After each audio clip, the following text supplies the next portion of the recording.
আল্লাহর ভয় কারে কয়? আমি যা বলছি কেউ শুনেন না, শুনেন একজন, তিনি কে? আমি যা করছি কেউ দেখেন না, দেখেন একজন, তিনি কে? আমি যা ভাবছি কেউ জানেন না, জানেন একজন, তিনি কে? আপনার ভাবনা, আপনার বলা, আপনার কাজ যিনি দেখেন তিনি আল্লাহ। এখন কিয়ামতের ময়দানে বিচার করবেন মাওলানা মোহাম্মদ হুমায়ুন কবির। উনি বিচার করবে কিয়ামতের ময়দানে। ওনাকে বলা হবে যে আমি তো একা আল্লাহ, কেমনে কি করব? আপনিও বিচার করেন। আর নাগাইশের পীর সাহেব মুশতাক ফয়েজি, আপনিও এই দিক দিয়ে বিচারের কাজ শুরু করে দেন। আবুল কালাম আজাদ আপনিও করেন। আর আবদুল্লাহ আল মামুন আগে থেকেও করছেন, এখন আবার শুরু করেন। এই কথা বলা হবে। বিচার করবেন কে? বিচার যদি আল্লাহ করে তাইলে আল্লাহ কি অন্ধকারে দেখে না? দরজা বন্ধ করলে কে দেখে না? ফাইল আটকাইয়ে ঘুষ খাইলে দেখে না?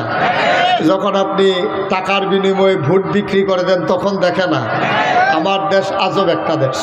আমার দেশে কসাইখানায় একটা গরুর মাথা বিক্রি হয় 5,000 টাকা, কিন্তু ভোটের আগের রাতে আমাদের দেশে মানুষের মাথা বিক্রি হয় 500 টাকা। ঠিক কিনা কন? কেন কেন? ওই যে আল্লাহর ভয় নাই। আল্লাহর ভয় যে নাই। আল্লাহর ভয় যদি না থাকে, খোদার কসম আপনি জীবনে ওই পৃথিবীতে শান্তি আদায় করে নিতে পারবেন না। আপনি কখনোই এই পৃথিবীতে আনন্দের হিল্লুলে অবগাহন করতে পারবেন না। আপনি যদি শান্তি পেতে চান, ব্যক্তি জীবন, পারিবারিক জীবন, সমাজ জীবন, রাজনৈতিক জীবন, অর্থনৈতিক জীবন, ইন্টারন্যাশনাল রিলেশন, সকল ক্ষেত্রে ভয় থাকবে শুধুমাত্র আমার আল্লাহর। ঠিক কিনা?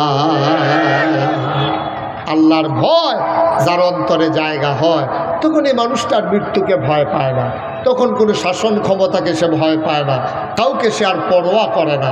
কারণ সে সূরা তাওবার 111 নম্বর আয়াতে আল্লাহ যে বাণী পেশ করেছে, সবাই মিলে আপনারা শুনলেই আবার মনে পড়ে যাবে।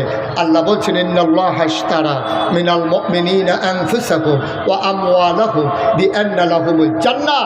ও ভুইয়াপুরের মানুষ, তোমাদের জান, তোমাদের মাল কিনে নিয়েছেন আল্লাহ, বিনিময়ে দিয়েছেন জান্নাত। সুবহানাল্লাহ বলবেন না?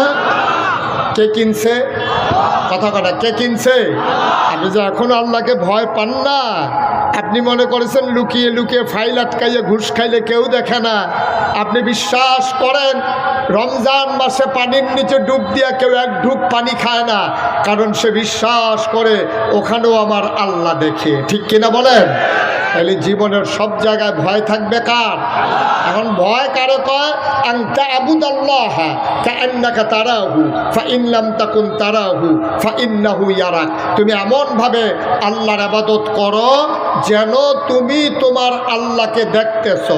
ফাইন লাম তাকুন তারাহু, যদি তুমি মনে করো তোমার আল্লাহ তোমাকে দেখে না, তাহলে তুমি বিশ্বাস রাখো ফাইন্নাহু ইয়ারাক, তুমি তোমারে দেখো না, তুমি তোমার আল্লাহকে দেখো না, কিন্তু তোমার আল্লাহ তোমাকে দেখতেছে। ঠিক কি না? আমি আমার আল্লাহকে দেখি আর না দেখি, আমার আল্লাহ আমাকে দেখে নাকি দেখে না? এই ভয় নিয়ে যারা দেশ পরিচালনা করেছে, আল্লাহ রসুল সাল্লাল্লাহু আলাইহি ওয়াসাল্লাম নবুয়তের পরের 10 বছরে তিনি মক্কায় কাফের ছিল, বেদিন ছিল, বৌদ্ধ ছিল, ইহুদি ছিল, খ্রিস্টান ছিল, পৌত্তলিক ছিল, কত ধরনের মানুষ ছিল, কিন্তু তিনি শান্তির সুবাতাস বহিয়ে দিলেন। কিসের ভিত্তিতে? তার অন্তরে ছিল আল্লাহর ভয়। তিনি বলে দিয়েছিলেন অন্য ধর্মাবলম্বী হতে পারে, কিন্তু মানুষটা আমাদের কাছে আমানত। ঠিক কিনা কম? আজকে ভয় দেখানো হচ্ছে। আজকে ১,৫০০ বছর আগে আল্লাহর নবী দিন কায়েম যখন করে দিলেন, কেউ ভীত সন্ত্রস্ত হলেন না, ভয় কম্পমান হলেন না, যার যার ধর্ম শেষে পালন করলো। আর আজকে আমার নারী জাতিকে ভয় দেখানো হচ্ছে। ও নারীরা, যদি ইসলাম ক্ষমতায় চলে আসে তাইলে কিন্তু তোমাদের সবাইকে বুরকা পরাই দেবে। ইসলাম যদি ক্ষমতায় আসে তাইলে কিন্তু তোমাদের সবার হাত কেটে দেবে। তাইলে ইসলামের আর কাজ নাই, খাইয়া দেয়া না। যারা ক্ষমতায় আসবে, আলেম ওলামারা যারা হক্কানি বুজুর্গ ব্যক্তিরা মনে হয় যেন সবাই কাপড়ের দোকান দিবে একটা কইরা, আর যখনই ক্ষমতায় আসবে দোকানের সামনে দিয়ে যে যাবে তারই ডাক দিয়া বলবে যে বুরকার মাপ দিয়া যান, সবাই বুরকার মাপ দিয়া যান, সবাইকে একটা একটা বুরকা গাও দেওয়ানো হবে। না, বিষয়টা এমন না। ইসলাম যখন হবে, আপনি ইসলাম যখন মানবেন, আপনার মনের ভিতরে চেতনা জাগবে আপনার পর্দা করা দরকার। মুসলমানরা কাউকে কোনোদিন জোর করে ইসলামী চেতনায় উদ্বুদ্ধ করতে চায় না। ইসলাম এসেছে আদর্শ দিয়া। আবার যদি বাংলাদেশে এই 2025-26 সালে নতুন করে যদি আবার ইসলামকে বাস্তব রূপ আমরা দিতে পারি, জোর করে কাউকে বুরকা পরানো হবে না। এই যে গরু, ছাগল, কুকুর, বিড়ালগুলা একটাও যে কাপড় পয়রা না পয়রা যে হাঁটতে আছে, কই কেউ তো ধৈর্য, কেউ হাফ প্যান্ট পরায় নাই, কেউ পরাইছে হাফ প্যান্ট, কেউ তো পরায় নাই। তো সুতরাং আপনার চিন্তার দরকারটা কি? কেউ কাউকে জোর করে বুরকা পরানোর দরকার নাই। এমনি এমনি দেখবেন অটোমেটিক পরিবর্তন হয়ে যাবে, ঠিক কিনা কম? 1000 বছর আগে আল্লাহর নবীর ইন্তেকাল হয়ে গেল, ক্ষমতার মসনদে আরোহণ করলেন হযরত আবু বকর সিদ্দিক। ইন্তেকাল হয়ে গেল আবু বকর সিদ্দিকের, ক্ষমতায় আসলেন ওমর। তিনি এসে ঘোষণা দিলেন, ভাইরা আমারে তোমরা ক্ষমতা দিয়েছো, প্রেসিডেন্ট বানিয়েছো, অর্ধেকটা পৃথিবীর প্রেসিডেন্ট আমি ওমর। আমার মন মতো দেশ চালাবো, আমার মন যায় চাতা করব, তোমাদের কারো কোনো কথা আছে নাকি? সব নিথর নিস্তব্ধ। ওমরের সামনে দাঁড়িয়ে কথা বলতে পারে এই সাহস কার আছে? খাপ থেকে তরবারি বের করলেন এক যুবক, উপরের দিয়ে উঠালেন, ডাক দিয়ে কই, ইয়া আমিরাল মুমিনিন, ইয়া খলিফাতাল মুসলিমিন, জান্নাতের সুসংবাদ প্রাপ্ত দ্বিতীয় মানুষ, যার ব্যাপারে নবী বলেছেন আনা খাতামুন নাবিয়্যিন লা নাবিয়্যা বাদি, আমি হলাম সর্বশেষ নবী, আমার পরে নবী নাই। আমার পরে যদি নবী থাকতো রে, তুই ওমর আমার পরে নবী হইতি। ইয়া আমিরাল মুমিনিন ওমর, আপনি বলেছেন ক্ষমতা পাই আপনার যা মন চায় তাই করবেন, কেউ কিছু বলবে নাকি আপনি জানতে চান? তাকায় দেখেন আমার তরবারির দিকে, খোদার কসম আমরা কেউ কিছু বলবো না, তবে এই তরবারি এমন জুড়ে একটা আঘাত করবে, যদি আপনি ইসলামের বাইরে চলে যান, তরবারি এমন একটা আঘাত করবে আপনার দেহ থেকে আপনার কল্লাটাকে এক কোপ দিয়া আলাদা করে দেবে। জোরে বলবেন না সুবহানাল্লাহ? ওমরের মতো মানুষের সামনে দাঁড়ায় এই কথা বলা চারটিখানি কথা না, চারটিখানি কথা না। ওমরও তো সেই উমর। ওমর ঘোষণা দিয়ে দিলেন, আমার দেশের বিদুরে ফুরাত নদীর তীরে একটা কুকুর যদি না খেয়ে মারা যায়, দেখো আল্লাহওয়ালা কারে কয়, জান্নাতি মানুষ কারে কয়, ইসলাম কারে কয়, শোনো, মুখরুচুক কোনো গল্প না, চোখ দাঁড়ানো কোনো কাহিনী না, মন রাঙানো কোনো ঘটনা না, বাস্তব ঘটনা শোনো। ওমর বললেন, আমার দেশের ভিতরে একটা কুকুর যদি না খেয়ে মারা যায়, আর ফুরাত নদীর তীরে কুকুরটা যদি না খেয়ে মারা যায়, কিয়ামতের ময়দানে কুকুরটা যদি আমাকে জিজ্ঞেস করে, ওমর ওমর তোমার শাসন বলে আমি কুকুর কেন না খেয়ে মারা গেলাম, জবাব দাও, সেই দিন আমি ওমরের কোনো জবাব থাকবে না। বলেন সুবহানাল্লাহ। কি আজব কথা! দেশের ভিতরে কুকুর না খেয়ে মারা গেলে কি জবাব দেবেন, এই পেরেশানিতে ওমর অস্থির হয়ে আছেন। প্রতিদিন আশার নামাজের পরে তিনি বের হয়ে যেতেন হাতের ভিতরে চামড়ার চাবুক নিয়ে, গভীর মনোযোগ। মাঝরাত সবাই ঘুমের ভিতরে আচ্ছন্ন, কেউ জাগনা নাই। ওমর হাঁটতেছেন দুদুমরু প্রান্তর পার হয়ে একেবারে অজপাড়াগে নিবৃত পল্লীতে, বর্ডার বেল্টে সীমান্ত এলাকায়। ওমর ঘুরে ঘুরে পাহারা দেয়, কে খায় কে খায় না, কে ঘুমায় কে ঘুমায় না। ওমরের চোখে ঘুমলা, রাত জাগা পাখি ডাকে, দূরে কোথায় যেন শিয়াল ডাকে। কান পেতে ওমর শুনলেন ছোট্ট দুইটা বাচ্চার কান্নার আওয়াজ শোনা যায়। ওমর দিলেন দৌড়, পৌর মানুষ এখনো বৃদ্ধ হন নাই, যৌবনদীপ্ত প্রাণ অতিবাহিত করেছেন। ওমরের আধা পাকা আধা কাছা চুল দাড়ি, দৌড়ে দৌড়ে দৌড়ে দৌড়ে কান্নার আওয়াজ লক্ষ্য করে চলে গেলেন। দৌড়ে গিয়ে দেখেন মরুপ্রান্তরে ছেঁড়া একটা তাঁবু, ভেতরে মিটি মিটি আলো জ্বলে। ছোট দুইটা বাচ্চা পেট মাটির দিকে দিয়ে উপর হয়ে শুয়ে আছে।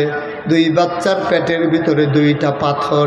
বাচ্চারা ডাকে আম্মা আম্মা আম্মা, আম্মা গো ও আম্মা, তুমি বলেছ কাফেরের দেশে খাবার নাই, মুসলমানের দেশে খাবারের অভাব নাই। সকালবেলা মদিনায় ঢুকেছ, দুপুর হলো কেউ খবর নিল না, দুপুর থেকে বিকেল হলো কারো কোনো খোঁজ নাই।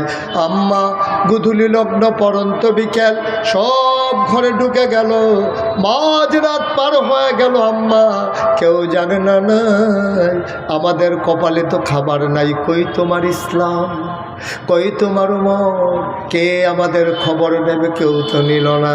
মহিলা চোখের পানি ছেড়ে দিয়ে কাঁদে, চুলায় আগুন ধরিয়ে পাতিলার ভিতরে পাথর আর পানি দিয়ে কাঠি দিয়ে নাড়ে, মিথ্যা সান্ত্বনা দেয়, বাবা ঘুমাও, তোমাদের জন্য খাবার রেডি হচ্ছে। ওমর দেখলেন, পাগল হয়ে গেলেন, অস্থির হয়ে গেলেন, দিলেন দৌড়ে দৌড়ে দৌড়ে দৌড়ে রাষ্ট্রীয় গোডাউনের দরজায় গিয়ে দাঁড়ালেন, ডাকলেন। কর্মচারী দরজা খুলে দিল। ওমর বললেন, ভাই তাড়াতাড়ি বস্তায় আটা দাও আর খেজুর দাও। বস্তায় আটা দেওয়া হলো, খেজুর দেওয়া হলো।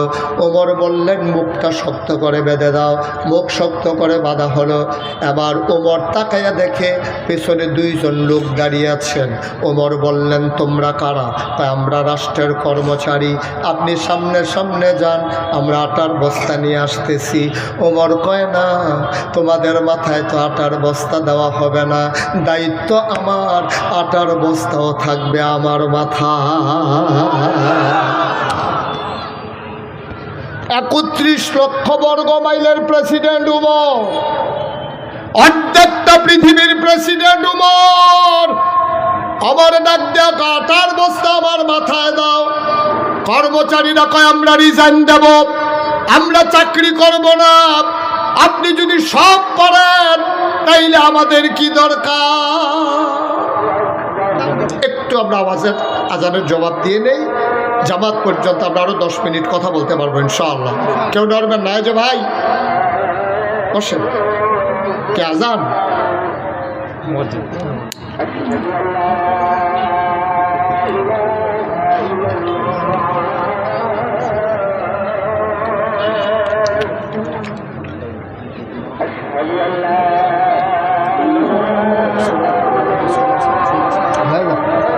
আদান হয়ে গেলে জামাত হতে একটু 15 মিনিট আছে না, 10 মিনিটের কথা শেষ করে ফেলে,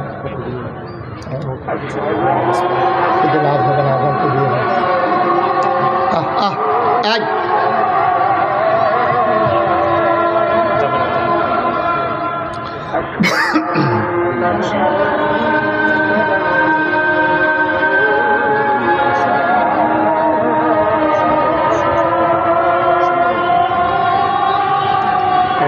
এমন করে কোন বিষয়ে আগুন জ্বালিয়ে যেন রাত করতে না পারে।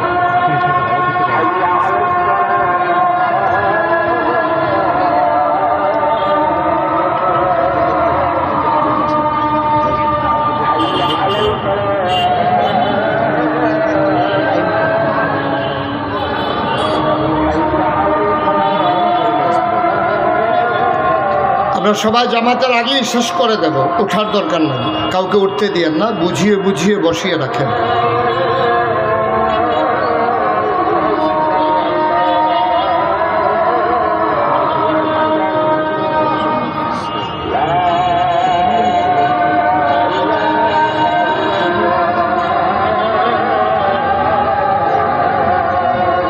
আল্লাহুম্মা সাল্লি আলা সাইয়্যিদিনা মুহাম্মাদ ওয়া সাল্লাম।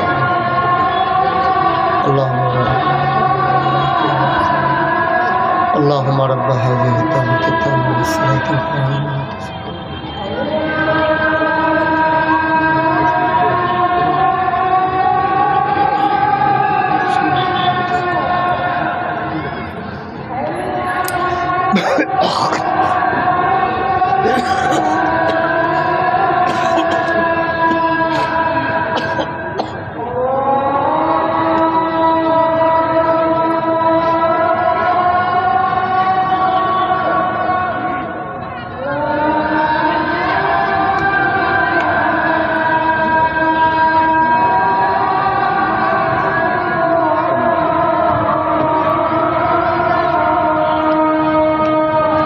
সবাই পড়েন আলহামদুলিল্লাহ।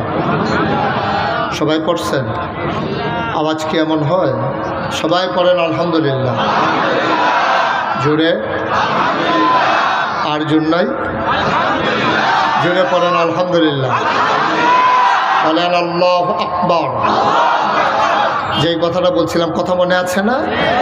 হযরত ওমর তিনি বললেন, দায়িত্ব আমার, বস্তা উঠিয়ে দাও আমার মাথায়। সুবহানাল্লাহ কয় না? অর্ধ পৃথিবীর প্রেসিডেন্ট, আমিরুল মুমিনিন, খলিফাতুল মুসলিমিন, জান্নাতের সুসংবাদপ্রাপ্ত মানুষ, উনি আটার বস্তা মাথায় নিতে চায়। কর্মচারীরা বলে, আমরা চাকরি ছেড়ে দেব, আমরা আর চাকরি করব না, সব যদি আপনি পারেন তাইলে আমাদেরকে কেন রাখছেন কর্মচারী হিসাবে? দরকার নাই, আমাদেরকে বিদায় করে দেন। ওমর ডাক দেয়া কয়, বস্তা নেওয়ার বুঝি খুব শখ? কয়, শখ না, এটা আমাদের দায়িত্ব। ওমর এবার মুচকি হাসলেন, ডেকে বললেন, কে বস্তা নিতে চাও? দুইজন হাত উঠালেন। ওমর বললেন, আমি তো তার মাথায় বস্তা দেব কিয়ামতের ময়দানে আমার যখন গুনার একটা বস্তা হবে। কিয়ামতের ময়দানে আমি উমরের একটা গুনার বস্তা হবে। ওই গুনার বস্তাটা তোমাদের ভিতরে আমি উমরের মাথা থেকে যে নিতে রাজি হবা, সেই দিন যার যার গুনার বোঝা তার তার মাথায় থাকবে। তোমাদের ভিতরে কে রাজি আছো কিয়ামতের ময়দানে আমার গুনার বস্তাটা নেবা? এখন কেউ আর আগায় না। ওমর বললেন, জানতাম তোমরা কেউ আমার গুনার ভাগ নেবা না। গুনার ভাগ যেহেতু নিতে চাও না, আটার বস্তাও নেওয়ার কোনো দরকার না। দুইজন ধরে ধরে ওমরের মাথায় বস্তা উঠিয়ে দিলেন। ফেরেশতারা চিৎকার শুরু করে দিল, এটা তুমি কেমন মানুষ বানিয়েছো আল্লাহ? অর্ধ পৃথিবীর প্রেসিডেন্ট, এই বুড়া মানুষটা আটার বস্তা নিয়ে দৌড়ায়। চতুর্দশী পূর্ণিমার চাঁদ, আকাশে হাসে ফকফকা জ্যোৎস্না। লজ্জা পেয়ে চারটা ব্যাগের আড়ালে লুকিয়ে গেল। ওমর দৌড়ায় দৌড়ায় দৌড়ে দৌড়ে দৌড়ে দৌড়ে ওই মরুপ্রান্তরে বর্ডার বেল্টে সীমান্ত এলাকায় চলে গেলেন। তাঁবুর দরজায় গিয়ে দাঁড়ালেন, ডাক দিলেন, আসসালামু আলাইকুম ওয়া রাহমাতুল্লাহ। মহিলা ভেতর থেকে কয়, ওয়ালাইকুম আসসালাম ওয়া রাহমাতুল্লাহ। কয়, কে দরজায় দাঁড়িয়ে সালাম দেয়? ওমর কয়, আম্মা। ও আম্মা, দরজা খুলে দেখো কে আমি দাঁড়িয়ে আছি। মহিলা ভেতর থেকে কয়, কেউ আমারে আম্মা ডাইকো না, আমি আম্মা হওয়ার উপযুক্ত না। জন্ম দেওয়া দুইজন সন্তান, আজকে 3 দিন হয় খাবার দিতে পারি না, আমারে আম্মা ডাইকো না। তুমি নিশ্চয়ই মরুভূমির পথিক, নিশ্চয়ই তুমি সাহায্য চাও।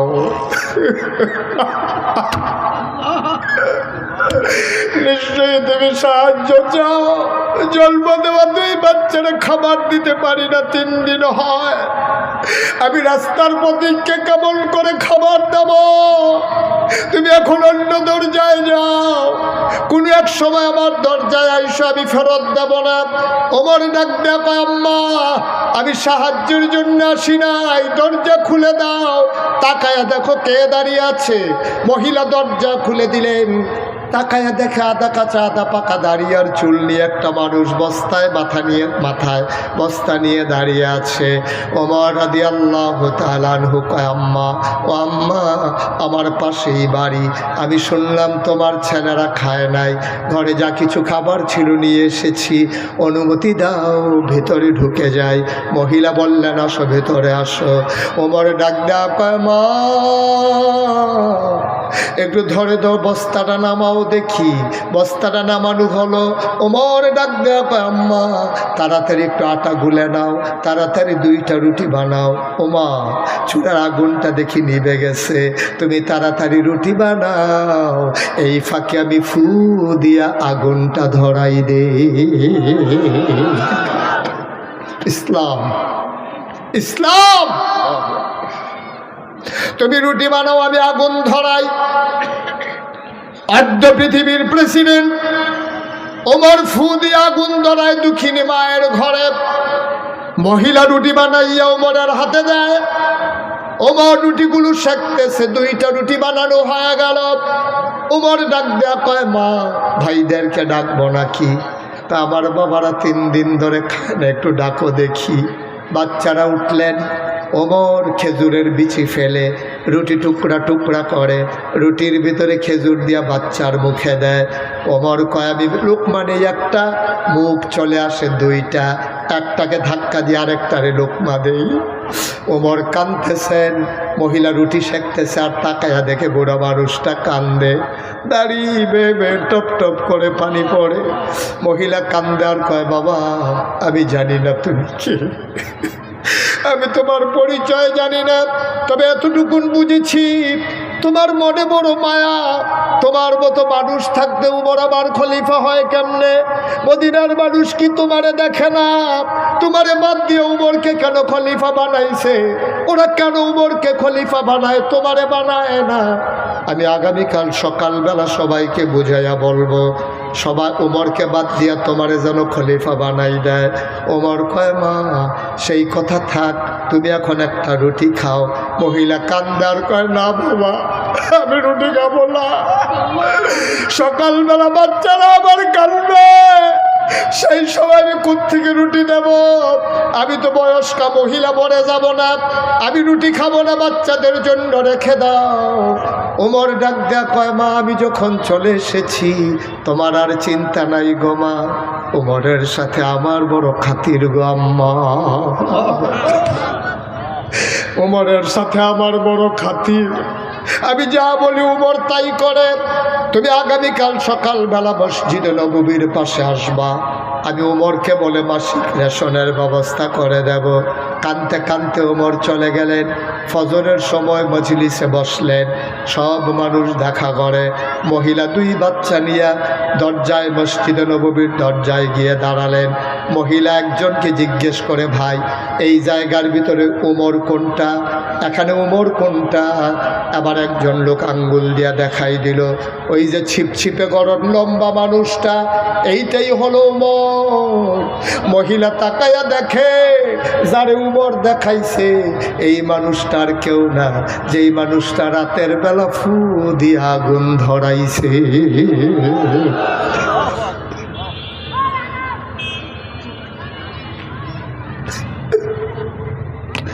মহিলা ভয় পেয়ে গেলেন, মহিলা দিলেন না। উমর দৌড়ে গিয়ে মহিলার সামনে দাঁড়ালেন, ডাক দেয়া কয়, মা ও মা কেন দৌড়াও? কয়, বাবা রাতের বেলা আমি তোমারে গালি দিয়েছি, তোমারে সত্য মনের মানুষ বলেছি। অমর ডাক দেখো, আম্মা আপনি দিতে মন চাইলে আরো 2টা গালি দাও, আমি কিচ্ছু বলবো না আম্মা। এই যে চামড়ার চাবুক, আমি পাঞ্জাবি খুলে দাঁড়াই, তুমি ইচ্ছা মতো পিটাও। আম্মা ও আম্মা, গালি দিতে মন চাইলে আরো দাও, পিটাইতে মন চাইলে আরো পিটাও।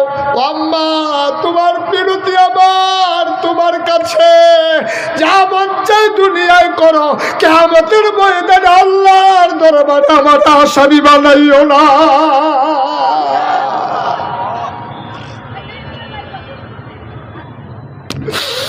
সেই সৎলোকের মানুষের শাসন আজকে বাংলা চায়। ইয়া আইয়ুহান নবী ইত্তাকিল্লাহ, ভয় থাকবে অন্তরে আল্লাহর। ওই ভয়ওয়ালা মানুষের শাসন আজকে বাংলাদেশে বড় প্রয়োজন, ঠিক কিনা? আবার যদি সেই ভয় হলো মানুষ আমরা দাঁড় করিয়ে দিতে পারি, কোরআনের বিধান যদি সমাজে কায়েম করে দিতে পারি, ওয়ালা তুতিল কাফিরিন ওয়াল মুনাফিকিন, কাফের মুনাফিকদের যদি অনুকরণ আর বন্ধু বানাই নিতে না পারি, আমরা যদি নিজের পায়ে দাঁড়াইতে পারি, আল্লাহর ভয় অন্তরে নিয়ে আমার পরিবার, আমার সমাজ, আমার রাষ্ট্র, আমার দেশ, সব জায়গায় যদি আল্লাহর বিধান কায়েম করতে পারি, তাইলে আমাদের দেশ কাগজে পত্রে নয়, প্রকৃত অর্থে হবে সোনার বাংলা, ঠিক কিনা? আফসোস জাতির জন্য, জাতির সূর্য সন্তান যারা সমাজ থেকে অনাচার দূর করতে চেয়েছিল, কোরআনের আলোকে সমাজ গঠনের লক্ষ্যে কোরআনের ফাঁকে আল্লামা সাঈদী সারাটা জীবনভর যখন দ্বীনের কথাগুলো ছড়িয়ে দিল, জুডিশিয়াল কিলিং এর মাধ্যমে আজকে আমার সাঈদীকে জেল প্রকোষ্ঠে পরিকল্পিতভাবে হত্যা করা হয়েছে। আমরা বলে দিয়েছি এই পথে আমরা যখন নেমেছি, আমরা নামার আগে সিদ্ধান্ত নিয়েছি, আমরা যারা আল্লাহর জমিনে আল্লাহর দ্বীন কায়েম করতে চাই, আমরা বিশ্বাস করি দ্বীনের পথে চলতে গেলে মামলা হবে, হামলা হবে, জেল জুলুম নির্যাতন হবে, প্রয়োজনে জীবন দেওয়া যাবে, ঈমান দেওয়া যাবে না। রাজি আছো কিনা হাত তুলে দেখা।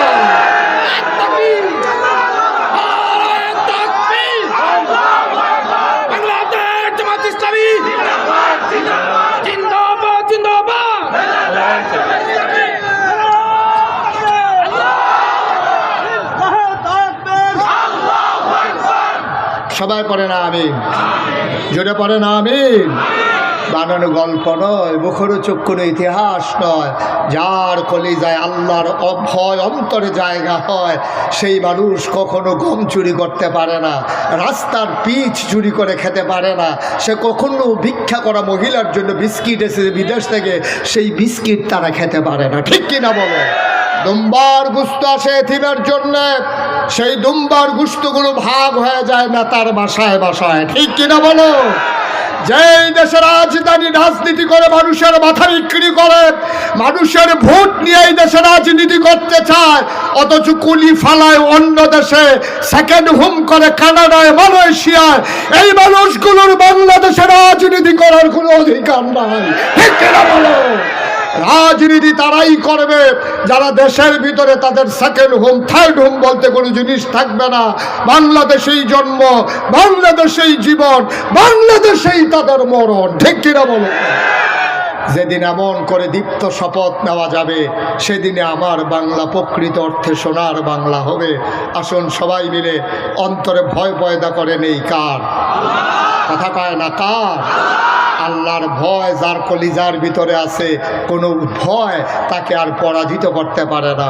আসুন সবাই মিলে আমরা জয়ী হয়ে যাই, মাথা উঁচু করে দাঁড়াই, চিৎকার করে গোটা পৃথিবীর মানুষকে নতুন করে জানিয়ে দিতে চাই যে কোনো ক্রাইসিস পিরিয়ড ওভারকাম করার জন্যে যেমন করে অতীতে আমরা ছিলাম, বর্তমানে আছি, ভবিষ্যতেও আমরাই থাকবো ইনশাআল্লাহ। ঠিক কিনা বলেন?